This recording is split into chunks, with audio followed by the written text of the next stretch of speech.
Hey everyone, this is our final activity video. Yeah. Okay, so this is activity 10. That was just to humor you. I'm sure you're laughing right now because I'm so fantastic. Anyways, this week is a review week, and it's basically supposed to help you go through procedures on running tests in SPSS as well as reading outputs in SPSS, specifically for just for ANCOVAs and MANOVAs. You only have to run outputs, you don't have to actually run the tests, or read outputs, you don't have to run the tests. But there's a variety of types of tests in here, going anywhere from a one-way ANOVA all the way to the different types of MANOVAs. So basically for each scenario there's like a description of how the test was collected, and then basically with that information you have a data set, and then you are responsible for, after you figure out what type of test you run, if you need to reorganize that data in any way, and then run that information through SPSS if required. So the two things I wanted to point out is that the swimming and the archery clubs, those are going to be off of outputs that I've posted on Beachboard. The last three examples, so injury eval, hour of power, yeah, I got cheesy with the title there, and the VO2 testing, those are all going to be data. So the last three you're going to be running through SPSS on your own, and the first two right here, you're going to be going off of the output similar to what we did in activity 9.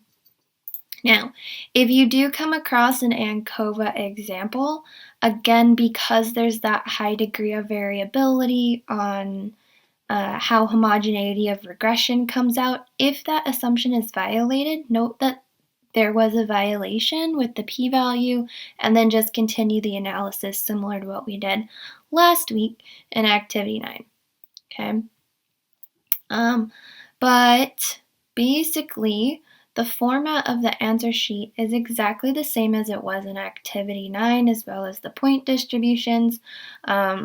Again, points will vary based on largely the assumption results area as well as the main effects area, since those are 2 points for each assumption that's being tested with its interpretation, and 2 points for each main effect that's tested with its interpretation. So again, a lot of blanks to fill in, but generally it shouldn't take you too long.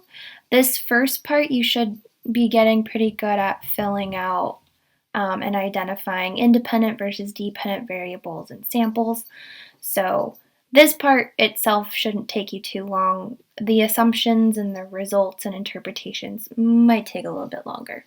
But I have total faith in you guys. So hopefully this activity provides a good spread of a review. I did want to scroll down to the bottom.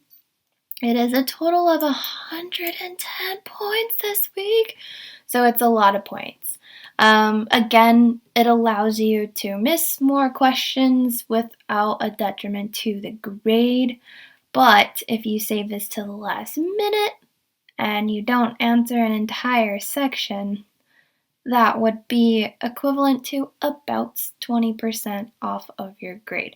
So make sure again that you give yourself some time to go through this. Really make sure you understand it. And as always, if you have questions, please let me know.